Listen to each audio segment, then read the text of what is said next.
Britain is putting the final touches on a Brexit trade deal with Australia, with the agreement set to be signed by Christmas. Significant progress is said to have been made in discussions between International Trade Secretary Anne-Marie Trevelyan and her Australian counterpart, Dan Tehan, this week. The pair met for face-to-face talks on Monday and Tuesday to help push the UK-Australia free trade deal over the line. A trade pact was announced in principle in June, with both sides working since then to finalise a series of technicalities. Following yesterday's meeting, Ms. Trevelyan said, "Significant progress made today on our UK-Australia free trade deal with Dan Tehan." She added, "We want UK businesses to trade freely, boosting our exports and setting new global standards." Australia has hailed the deal as a thumping success, saying it was the quickest deal it had ever negotiated. Trade with Australia was worth £13.9 billion last year and is set to increase following the implementation of a trade agreement.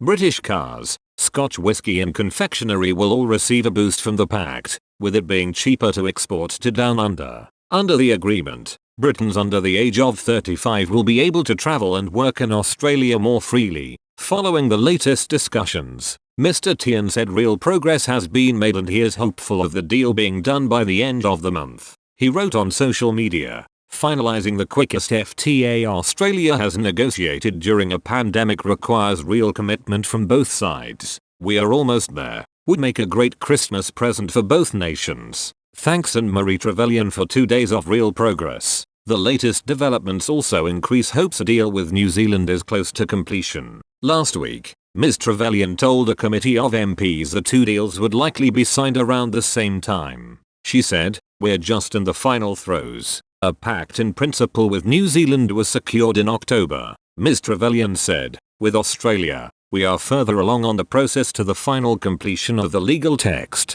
but because with Australia we negotiated a broad brush picture first to the APE agreement in principle, and then the legal text, whereas we've sort of been doing the legal text from earlier on with New Zealand, they've sort of landed at the same point."